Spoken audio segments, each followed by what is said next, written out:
why don't we rent a video tonight? Yeah, can we please? On a weeknight? Yeah, come on, Mom. It's okay. Sure, come on. Let's throw caution to the wind. Put a little weekend in your week. Rent a video. Greetings, programs. Welcome to Vericon Video, a show where we relive unforgettable and forgotten movies that once lined the shelves of video stores everywhere. I'm Brandon. And I'm Joseph. And today is our grand opening, episode numero uno. And to kick things off, we'll be talking about and digging into a little Disney movie from 1982 called Tron. So sit back, relax, and welcome.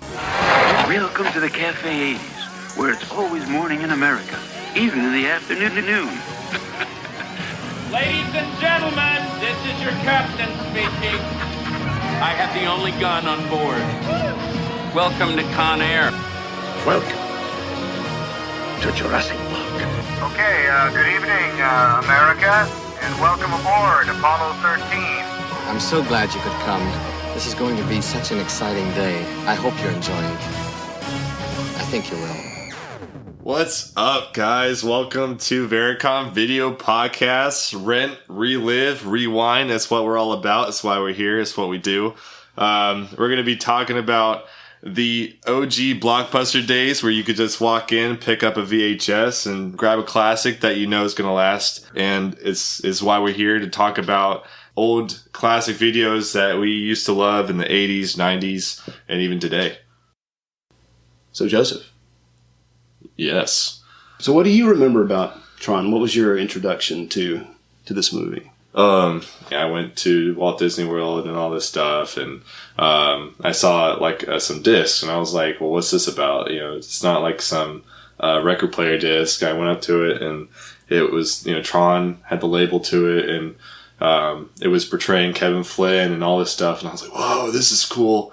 And so I looked it up afterwards that night, and Tron popped up, and I just started reading the plot and everything about it, and I was like, well, this is pretty wicked awesome. I need to check this out in the movie. Watched the movie, and lo and behold, I just fell in love with the whole entire thing of how a computer and a world inside a computer could fit into the decade of the 80s. You know, because back then in the 80s, it just wasn't really known, because no one really knew what was inside a computer or how it could generate until they popped up. Yeah, and I think that was probably why it wasn't commercially successful at first, because people didn't really understand computers the way they do today. Right. Or they don't have the same relationship with computers as they do today. Right. Moviegoers in 1982 would very unlikely have a personal computer. They might, like in the movie, have seen these giant refrigerator size mainframes, at work. The big IBM machines. Big IBM machines, yeah. Visually, no one had ever seen anything like it before. Right. It hadn't been done before, because I believe this is the very first movie to ever use computer-generated imagery in a motion picture. I don't think anyone had even thought about doing that. I'm just trying to imagine, being in that mindset of trying to figure out how you felt about that. Right. Well, especially in a millennium culture, it's kind of easy for me to be like, oh, we have these type of MacBooks out now where we could literally touch the screen on the keyboard or touch the screen on our phones and swipe them down. But back then in the 80s, they didn't really have anything like that except the big, huge blocks, right? Right. And so I think when you look at the digital effects, much like they did in Star Wars, I think the whole effects that came into Tron were huge in the realm of, driving the cars on the grid or having the discs and the games like that, and people exploding into little pixels. It just really held on to the eyes, and we're like, wow, something new, something. Once I got older and started to revisit Tron as an adult with DVDs and stuff and cool bonus features, I got to learn more about how the movie was made. So sure, there's a lot that was generated by computer, but a lot of it was also done with traditional animation techniques. So it was shot on 65 millimeter, which is usually a film format reserved for sweeping epics like Lawrence of Arabia. But they used that to be able to blow up each film cell to, I can't remember how big it was, like maybe 14 by 20 something, called a codolith. So it's like a transparency. And like each frame of film that of stuff that takes place in the computer world was like it had different elements on top of it. So like the stuff that takes place inside the computer was photographed in black and white. And so the actors wore black and white costumes and they acted against a black background so that they could composite in matte paintings and CGI stuff. But also like the circuitry, like all that had to be hand painted and backlit and rephotographed. And that's why it has such a particular like look about it, like the movie. Like it has this kind of patina or, you know, kind of aesthetic that's really characteristic of just Tron that was later mimicked, you know, and parodied in Family Guy or Dexter's Laboratory or South Park. Right, right. Totally agree.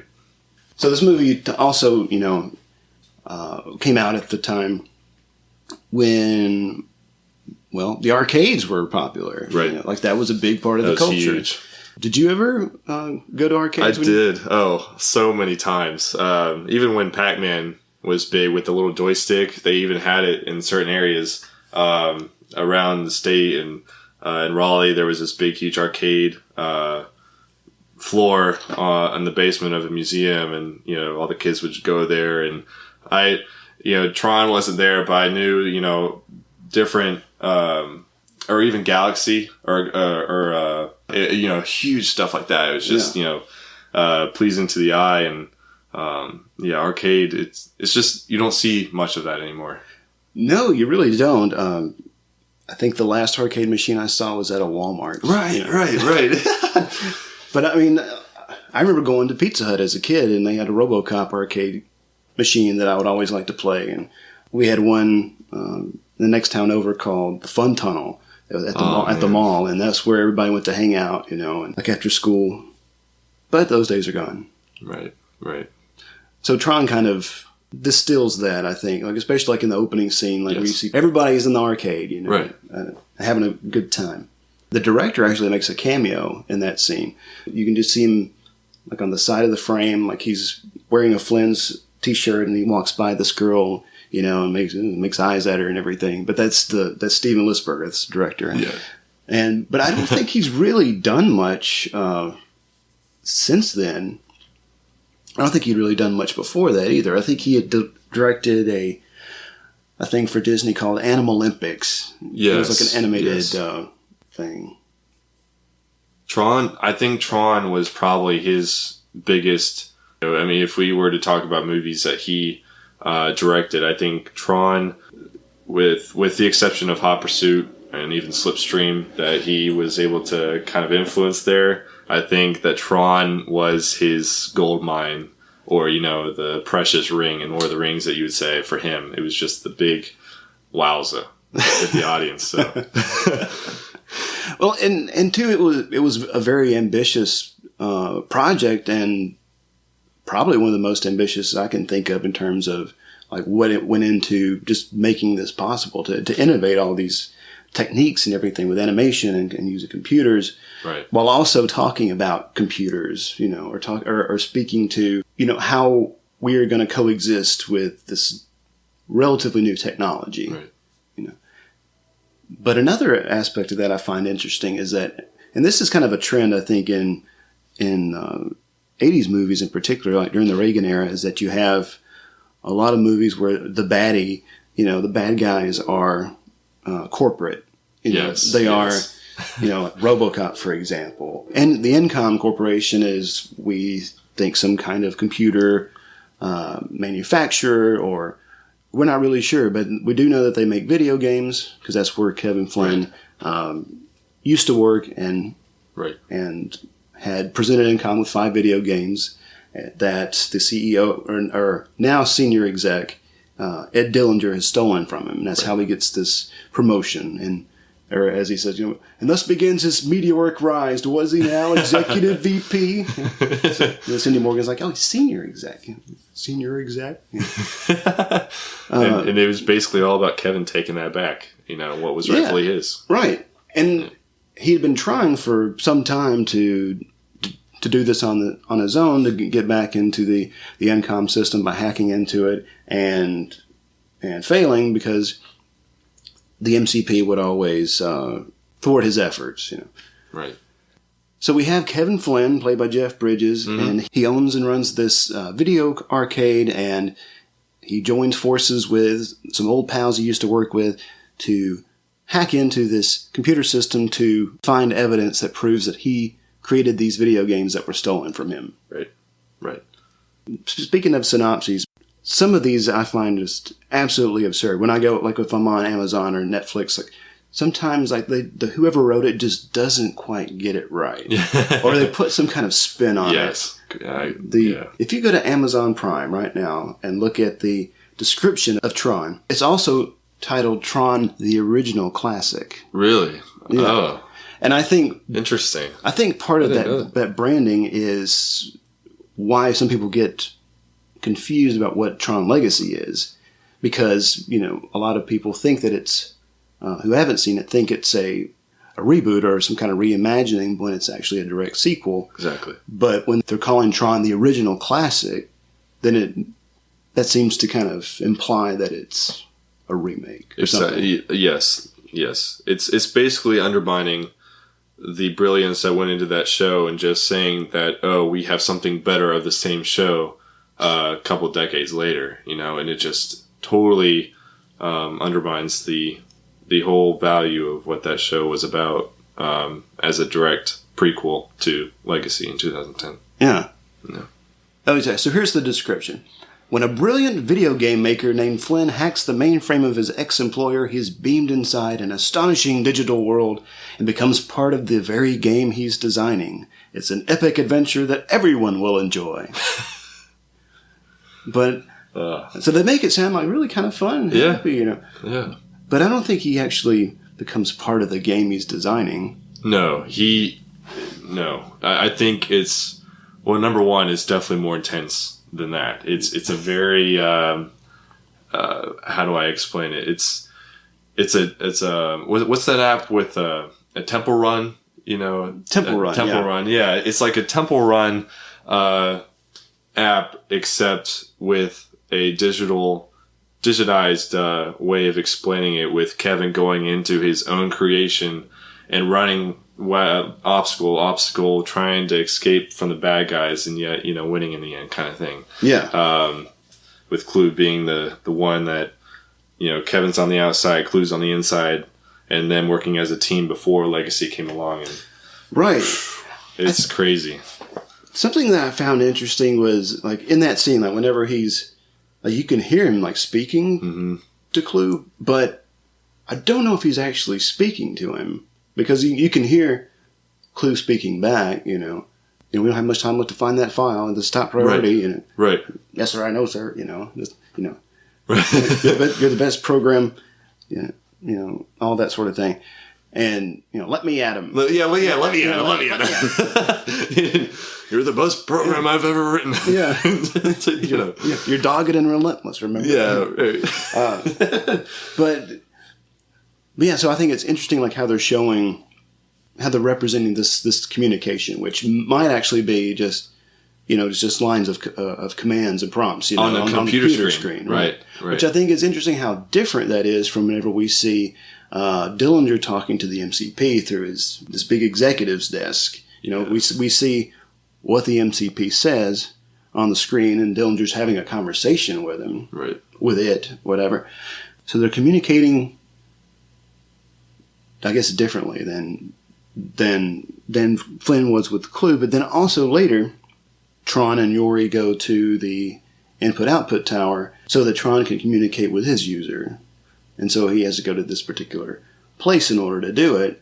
So maybe this is just kind of a plot hole in the story. But, it's like Tron can't communicate with his user unless he goes to this input-output tower. Right. And sends his disk up into the cloud, into the skies. Right. And and receives its instructions. And then you can hear Alan talking to Tron, he's giving him the instructions and everything. So I think that's kind of interesting. One more thing about the synopsis and the DVDs and the VHS covers and stuff is, I guess I could have read the description on the VHS, but well, I'll just read it. Tron catapults the viewer inside a computer where energy lives and breathes, where light takes on new dimensions and the eye is tricked into believing the unbelievable.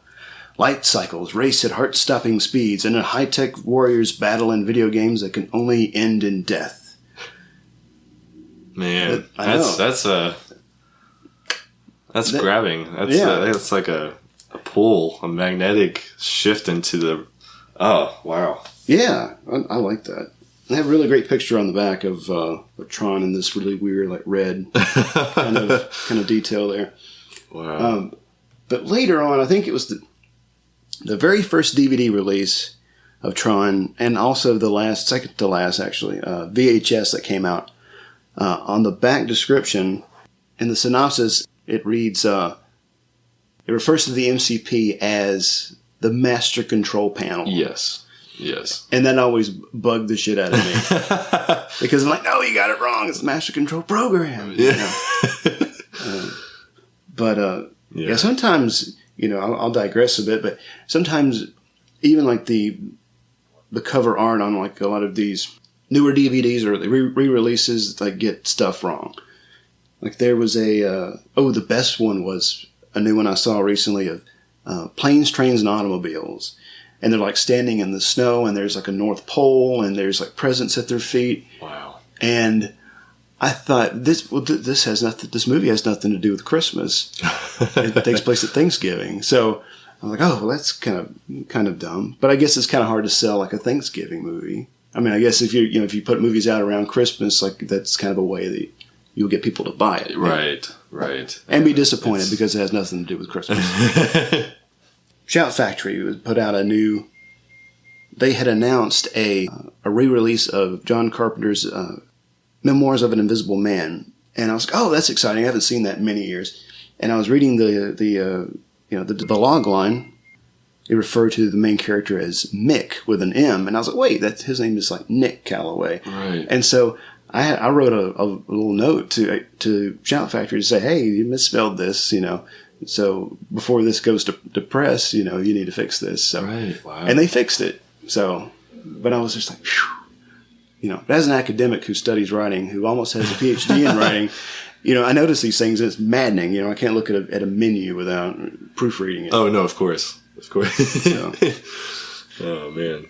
So about video stores, we'll jump around a little bit. What do you remember about video stores? What were your experiences? In my town, we had Blockbuster. That was the one seller that we'd always go to every week for movie rentals or video game rentals. And I remember when they used to have the VHSs just all lined up on one particular wall, because that's when DVDs started to settle in and everyone started to pick up this DVDs. But the VHS was still popular back when I was about 7 or 8, and Blockbuster was the big thing. And because that's how I found out about Robin Hood, Prince of Thieves, or the OG movies of Alien and Predator. I mean, they were all lined up there. So Blockbuster was probably the story of my life. Yeah, we had a Blockbuster. In my hometown too, but like I grew up with mostly like mom and pop video stores. Like there was one called Video Village, and oh wow, funny story about Video Village. I went back there in my hometown just a few weeks ago, and that store is still there. Wow. And the woman who worked there was the same one that worked there when I was like 4 or 5. And she had a cat that would roam the store. It was kind of weird. But I was curious because I was thinking about, doing the podcast and everything. And I asked her, like, what is it like to run a video store now, And she looked at me like I was crazy. Mm. She was like, well, we stay busy. You rent all these DVDs? Like, I asked her a few more questions. She said that she was the only person who worked there, besides her mother, I think worked there a day or two a week. And they had no computer in the place. They handled all the transactions. It was cash only. Wow. And so it was like time travel. Right. And also in my hometown, there's it's like a little gas station, but in the back, they have maybe 500 movies, 500 VHS tapes on the walls that they still rent. Wow. And there hasn't been a new title on VHS since maybe 2006 or 7, maybe. It was definitely in that time. Yeah. And so every movie that was on the shelf was there when I was growing up or when I was in high school. Mm-hmm. And they still had the sign on the wall that says 50 cent, fee if you don't rewind the tape and everything. And so, yeah, that's also like time travel. But otherwise, you don't see video stores these days. No. The last Blockbuster, there's one left. Can't remember where it's at. The only chain that I think is still around is Family Video. Mm-hmm. Right. Right. Oh, yeah. I mean, well, you got Netflix and Hulu now, Yeah. You've got everything on the computer. And funny story this is my favorite video store memory, is relevant to today's discussion because when I was maybe 3 or 4, my grandmother would take me to this local video store, and one of the movies that she rented for me was Tron on VHS. And I rented it so much that the store just gave it to me. Wow. And I still have it. That's amazing. It's right here. It's right here on the table. It's in pretty rough shape, but I'll show you. I have my name scrawled on the top. Oh my gosh. Little Brandon scrawl there. That's amazing.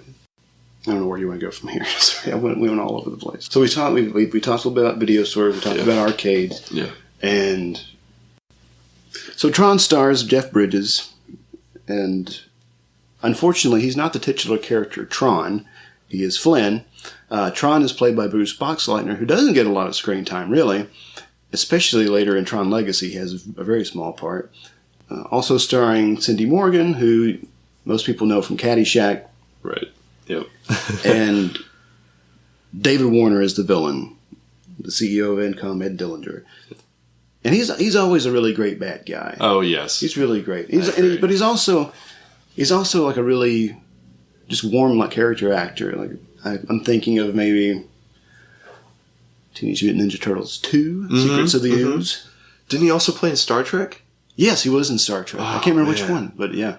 I think the fifth one. Yeah, I think it might have been the fifth one. It's another one too, but he's just a very iconic. He's got that villain face, honestly. Oh, absolutely. and he's still around. I think he does a lot of. I think he does most of like radio stuff now, radio dramas maybe. I think so. But a couple of years ago in Miami, there was like a Florida con or something, and it was like the first reunion of Bruce Boxleitner and David Warner and Cindy Morgan, and I was like, man, I would love to go check that out. Yeah, that. But I get Bruce Boxleitner he kind of has really embraced like the Tron culture. He has, yeah. And he's really not doing all that much these days. No. I don't think. I know after the Tron Legacy was released, and after he gave his part into that film, I think after that he just kind of was like, well, my era, that was my era, that was my time. I'm not, like some of these guys that go all the way till they're 70 years old, just pushing it to the limit. But, I think he gave his all with the series of Tron and everything that was with that. Because, he was like the second-hand man to Jeff Bridges, so. Yeah. I always found it a little confusing, or I think that in the marketing they make it confusing as to like what Tron is. Because sometimes even I remember seeing a trailer in which they refer to, the world of Tron. Right, right. Exactly. Yeah. Oh, that's a very good point because when you look at Tron, you're like, oh, that's a place. That's a location. That's the world of Tron. No, it's very symbolic to know that Tron is literally a figure that, in the time lapse of 2 films and 30 years of the world that Tron was, is very symbolic to know that Tron was not the location, but the individual who was caught between a world of programming and a world of users. Mm-hmm. It was very crazy because even in Legacy, I distinctly remember Tron became a bad guy, but because he united with Clue, who turned against Kevin Flynn in trying to take over both the AI programming world and the human world. And Tron was split between both because he had lost contact with the outside world. And then once Kevin's son, Sam, came in to rescue like Superman, I mean, he just flew down there, bam, started being up bad guys, and I was like, okay, well shit, I don't know what to do with myself now. But I just, because at the end of that movie, you could see Tron's, I swear, when you turn from orange into blue, that just sends chills down my spine. So I'm like, wow, like he knew what he did wrong, and he went back and did right by himself. So I think the producers really did it right when they called this whole series Tron, because that's what it's about. Yeah. Something you brought up earlier that I want to come back to is you talked about kind of the two sides of like the users and the programs.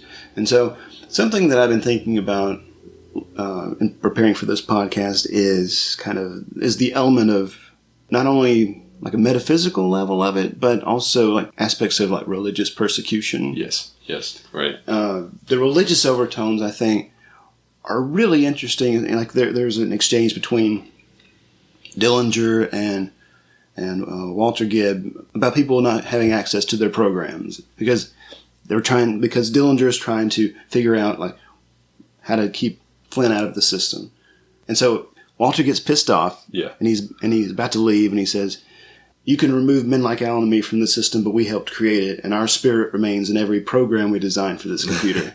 Right. And then Dillinger says, "Walter, it's getting late. I've got better things to do than to have religious discussions with you."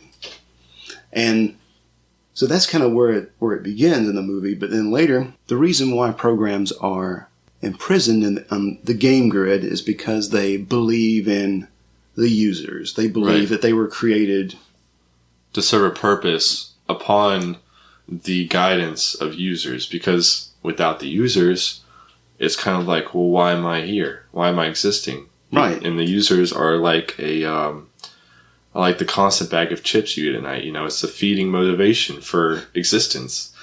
So if you have a user that guides you, you know exactly where you're going or what you're doing, but without it, you don't know why you're there. And so when Ed took that away from them, it was just kind of like they were lost and they were being enslaved, basically. Yeah. Something else that kind of complicates this a little bit is the MCP has, his lieutenant, Sark, who is in charge of eliminating the programs in gladiatorial combat that the MCP doesn't find useful. Right. If he finds you useful, he takes over your function, so he gets bigger.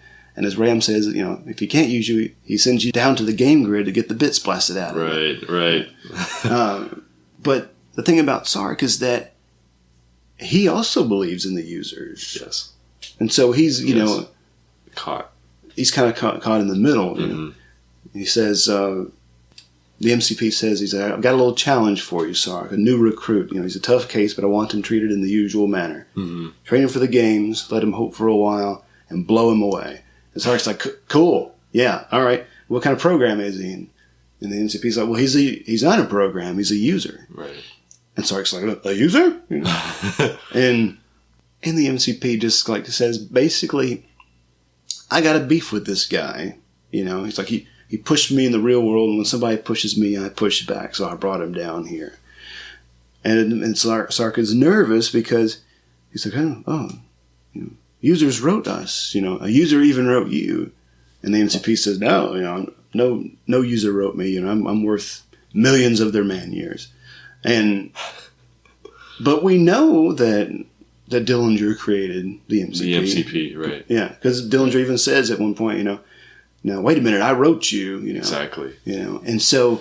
You can't do this to me. You can't say this to me. That kind of thing.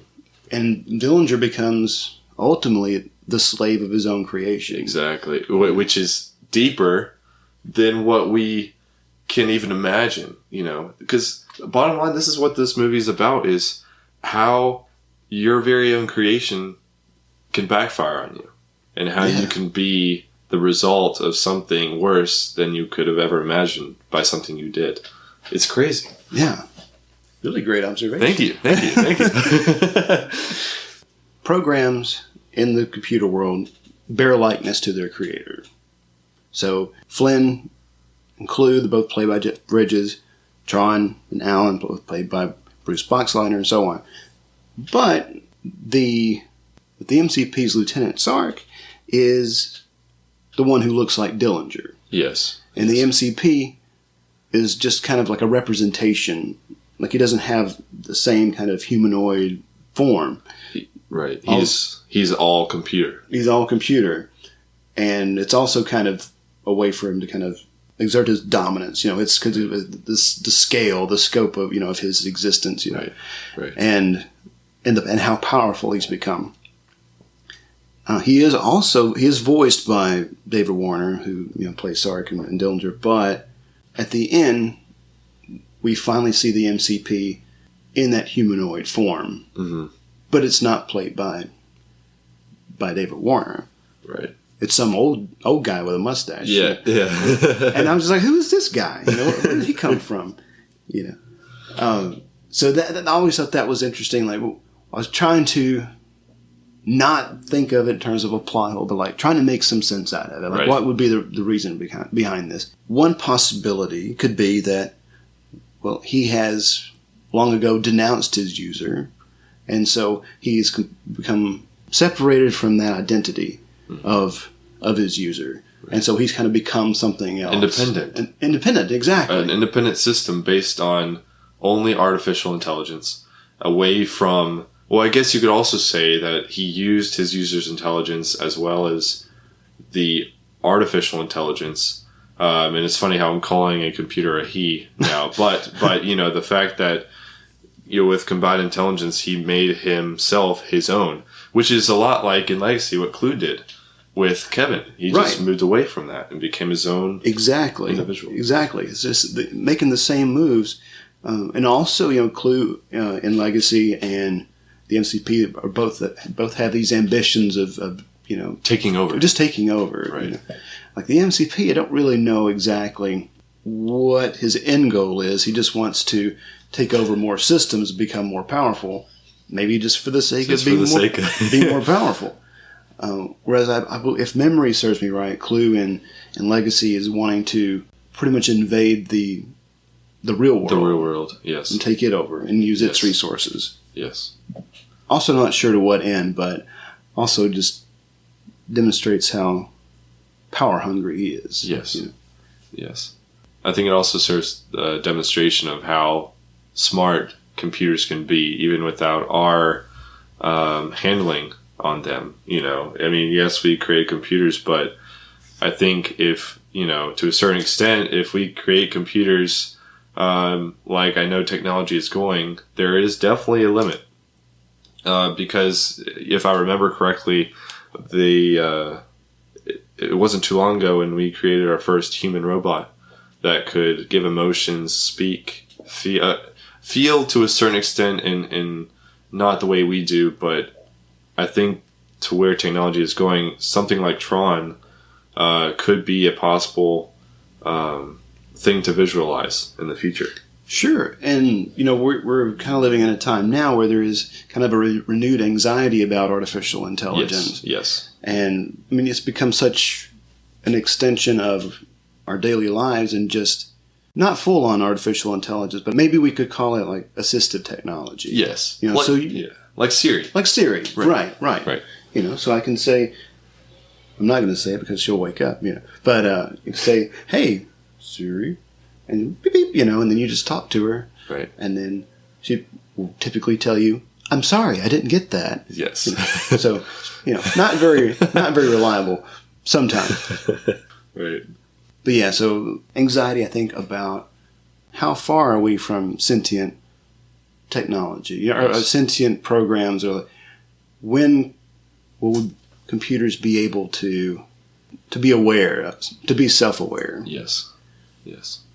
And I think a lot of people say that, well, that just could never happen. Like it would never get to that point where a computer or a program would become aware of its own existence and take over the world. However, other people are on the other extreme and are just damn certain it's going to happen very, very soon, you know. Yeah. I think it's good to be self-aware of how fast technology is coming. You know, personally, I would not mind having my own light cycle. I mean, let's be honest. That would be my dream car, is to have a light cycle. Yes. It's, oh my gosh, it's just... be able to make 90-degree turns. Oh, yes. To turn on a dime. With that just whole beaming light behind you that could just wreck, you know? It's crazy. Oh, man. Yeah, the light cycles was fun. Good stuff. Going back to the arcade... Did you ever play the Tron arcade game? No, but when looking at the game and knowing how it worked, it's just the strategy. It took a lot of strategy, and I realized I unfortunately never got to play it. But holy crap! I mean, talking about an epic adventure of racing cars, you know, that not even Need for Speed could live up to. You know, it's crazy. Yeah, the light cycle part of the game is it's not quite as cool as it is in the movie. Like at the beginning, you see them actually playing the light cycle game, like in the arcade. The movie version was a little clunkier, but it was still just as exciting. You know, there was also an arcade game that was called Discs of Tron. Yes, and it was in like this, like what they call like an environment cabinet. So like you sat down in it to play. And that was a lot more fun because you were playing as a program, and you were throwing discs at each other, you know. And the graphics were a lot better too than the Tron arcade. I found it really bizarrely meta that they used the arcade game in Legacy. Mm-hmm. Like it's the arcade cabinet, you know, made for the movie, right? And it has the artwork on the side of the actors, you know, portraying programs and stuff. And I just thought that was a bizarre choice. Wow. The only thing that they did change is like in the marquee, instead of saying like Midway as the maker, it had Incom. So it was like, oh, Incom made the Tron game. Wow. So I don't know. I thought that was kind of neat. That is crazy. And well, I mean, speaking of the whole video game. PlayStation came out with Tron Evolution. I think it was back in 2010, right, where Legacy came out. But I even bought it, and literally, you know, you're a third-person game system where you're inside the world of so-called Tron, right? Right. That we talked about earlier, but you're throwing discs. You get to go through light cycle races and all this stuff, and basically relive what happened in Legacy, but in your own world of an individual and not like Sam Flynn or something like that. You're your own person. You can create your own person in a suit of what they looked like in Tron. You know, it's really cool. It's really cool. That is cool. There were a few other video games like that came out around the time of the movie that were made for like the Atari and Intellivision and things like that I still haven't played yet, but I think those were pretty popular at the time as well. So you could actually play these games at home, you know, and not have to go to the arcade. Something I want to talk about is the soundtrack. Yes, I was about to bring that up. So what do you make of the soundtrack for Tron, the original? The original. If I remember correctly, it was Wendy Carlos who basically masterminded the beauty in this essence of a movie. I personally, I would prefer what Tron Legacy did more so than the original. The original in the 80s, they used a lot of orchestral, which I totally understand, and that was the influence of what the director wanted to do, what Leisberger wanted to do, but, you know, I think when he realized what the computer world was all about, it was more of, all right, let's go. What's your opinion on that? Well, I remember especially when I was younger, really, really liking the music and not being able to find it because the record was hard to find and the cassettes were even rarer. And so it wasn't until like high school that there was an official re-release of the soundtrack. And I had a couple of bootlegs before that I somehow got. I won't tell you how. No. But I really enjoyed the music. I like how Wendy Carlos blended, kind of the kind of earthy, Yes. Analog instruments too, alongside and mixed with synthesizers. Right. It's all about synthesizers. Right. Mm-hmm. It was all about synthesizers. It's a really neat mix, I think, because it's also, it harkens back to with kind of what's happening in the movie in terms of there are these two worlds that are kind of intermingling. So you've got, the human world or the world of the users and the world of the programs, but also the two musical worlds of traditional orchestral instrumentation and synthesizer. Right, right. I definitely agree. And for all the fans out there, if you want to listen to, the summary or puzzle connection of Tron as a whole with music, listen to Creation of Tron, which is what Wendy started out with, or even when Tron was getting its peak. It's called We've Got Company, but I remember it's when I listened to it first, it strikes you because you're just like you're right into the middle of it. You know exactly what's happening, and yet you feel everything that's going on just because of what she did. It's good stuff. Yeah, it's really good stuff. Great fun, and in addition to that, there was also on the soundtrack 2 songs by Journey. Yes. So you've got one called Only Solutions. Only Solutions, yeah. And I think even for a while that was hard to find. I don't think that was on any of their main albums or anything. But I think later that when they re-released Frontiers, I think they put the song on there. But then they also wrote a little piece, just an instrumental piece called the 1990s theme. 90s theme. Yeah. And both of those you don't really hear all that well. Like Only Solutions, you hear it in the credits, or in the original release you heard it in the credits, but then they had it playing in Flynn's arcade when Flynn is in his little loft space talking to Laura and Alan. And Alan, right. You can barely hear it in the background. Then of course, when Legacy came out, they kind of pay homage to that too. When Sam shows up at the arcade and he uncovers the jukebox and starts playing separate ways. Yes, exactly. I think that was a tribute. That was a sole tribute to the original, and only we fans would know that, right? Yeah, it's crazy. I know what we're kind of getting off on Legacy a little bit, but something I want to mention about Legacy which is why I'm so conflicted about how I feel about it, is one is that it does pay a lot of fan service. So they recreated, Flynn's arcade, and they have the same cast members there, and they're fairly true to the mythology and build upon that mythology in Legacy. It felt like, I think I was expecting it to kind of take it up a notch. I mean, like the original was so innovative, for its time. I guess I was expecting them to kind of try to push the envelope with Legacy as well. The look of everything, I'm a little torn about that. I mean, I didn't expect them to go back to, the hockey helmets and pads and leotards, but that's a very good way of putting it. Yes. Yeah.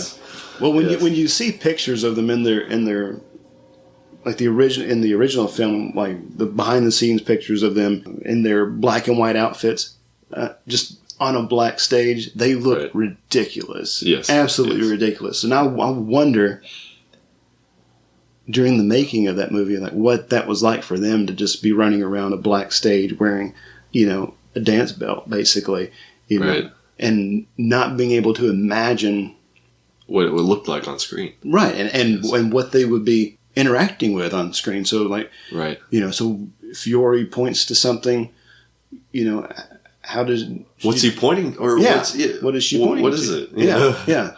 So I don't know. I think that's pretty neat. It is very neat. Yes, a lot of innovation with this, and a lot of creativity, a lot of imagination.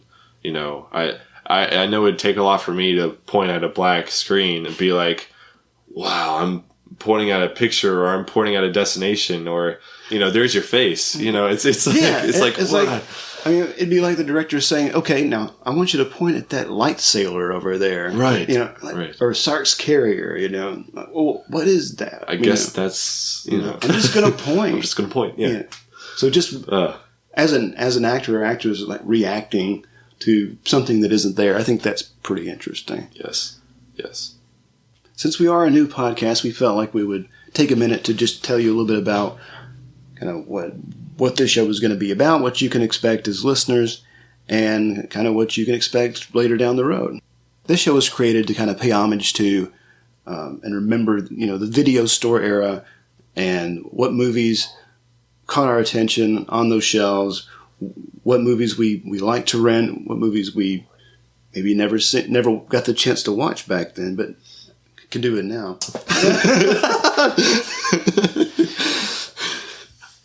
We don't necessarily have a particular format in mind. We're kind of just hoping to see how the show evolves over the next few episodes to try to find our footing, but it's going to be kind of a mixed bag. So we'll have some really great movies, some classics, but then we'll also, we'll find a turd to polish off and give it its fair attention.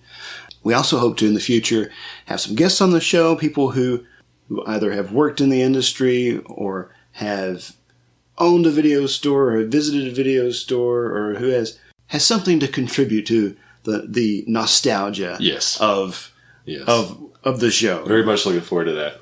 What are we going to talk about next time? Oh man, there's a lot to dive into, but I don't know. What were you spicing up? I was thinking we should go with a comedy. Yes. Might as well do Drop Dead Fred first. Everyone likes that. Oh, it's a classic. That's a classic hit. Oh yeah, let's do that. Great cult classic. All right. Well, that's all we got for today, ladies and jelly spoons. So we will see you next time. All right, guys. Goodbye, Vietnam! That's right. I'm history. I'm out of here. I got the lucky ticket home, baby.